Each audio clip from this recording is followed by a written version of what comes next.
روایت نمبر 312 عن ابی الحسناء ان علی بن ابی طالب رضی اللہ عنہ امر رجلا ان یصلی بالناس 5 ترویحات 20 رکعہ۔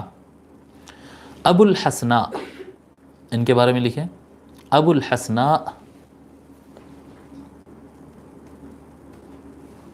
ابو الحسناء حسن الکوفی، ابو الحسناء حسن الکوفی۔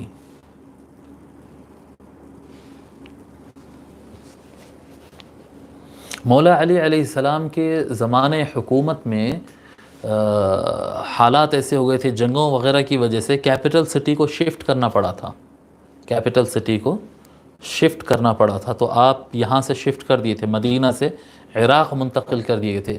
جب عراق منتقل ہو گئے تو پھر کوفہ اور بصرہ اور بغداد، علم کی دنیا پوری ادھر منتقل ہو گئی تھی۔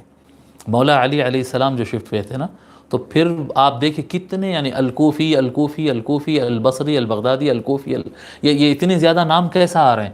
دوسری طرف بھی ہے اہل علم، لیکن اتنے نام آپ کو نہیں ملیں گے۔ اتنے زیادہ جو صحابہ میں، تابعین میں، اور کثرت سے صحابہ جو منتقل ہو گئے، یعنی مولا علی علیہ السلام کو جو حضور صلی اللہ علیہ وسلم فرمائے نا، میں علم کا شہر ہوں، علی اس کا دروازہ ہے، جی، جس کو میرا علم چاہیے وہ دروازے سے ہو کر آئے، فمن اراد العلم فلیأتها من باب فمن اراد المدینہ فلیأتها من بابها۔ تو مولا علی علیہ السلام ادھر شفٹ ہوئے تو ساری علم کی دنیا ادھر شفٹ ہو گئی تھی، ٹھیک ہے۔ ابو الحسناء حسن الکوفی یہ تابعین کے بعد کے آدمی ہیں، تابعین کے بعد کی شخصیت ہے، اور ان کی تاریخ وفات نہیں ملی، ٹھیک ہے۔ کہاں گئی روایت؟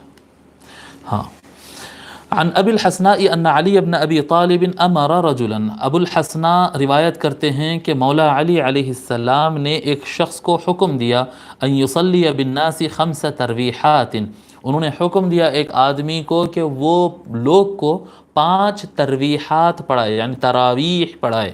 جیسا کہ ہم بتائے کہ 4 رکعت کی ایک ترویحہ ہوتی، اس کو 5 ترویحات پڑھانے کا آرڈر دیا، 20 رکعتاً، جو کہ 20 رکعت ہوتے ہیں۔